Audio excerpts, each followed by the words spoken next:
It's been an interesting experience having grown up in Newark, New Jersey and wound up in Little Rock, Arkansas. I always drew from the time I was a small child. It was something that was just natural for me. My father had already said that I don't think you ought to study art because you can't earn a living that way. And I was eager to get out of home. And University of Chicago accepted me. After my first year of graduate school, I met my husband. So we married and finished another year of school. And he was called back home. There were some problems with the family business. And it was a very different kind of community. I was an outsider because I came from the North, and in some ways I'm still an outsider, and probably that was a good thing to be, to acknowledge that, not try to be like everybody else.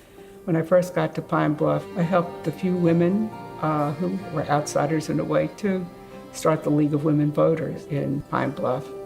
UAPB, that to me was the only, bright light in the arts in Pine Bluff. The junior auxiliary decided that it might be nice to have an art class. I was on a committee for the first year, and the next year they made me chairman of the committee, and I decided it was time to start an art center. The firehouse had been empty for a number of years, and the Methodist Church wanted the city to level the old fire station so they could have a bigger parking lot.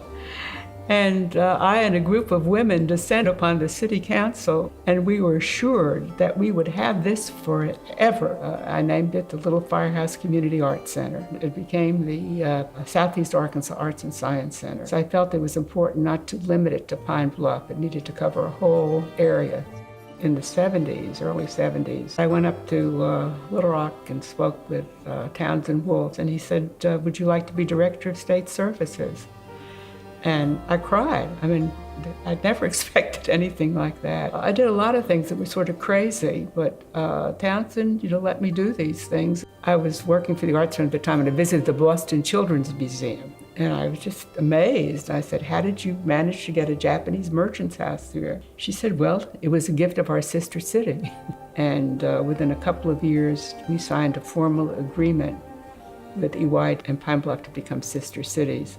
I'd long been interested in architecture, and I realized that there were lectures going on in Fayetteville. So I contacted Dean at that time and said I would be interested in putting together a series of lectures here in Little Rock. And so it was a volunteer love, and that started about 14 years ago. They gave me a fancy supper and announced that the lectures would henceforth be known as the June Freeman Architectural Lecture Series. And I said, oh my God, don't do that. You don't have to do it.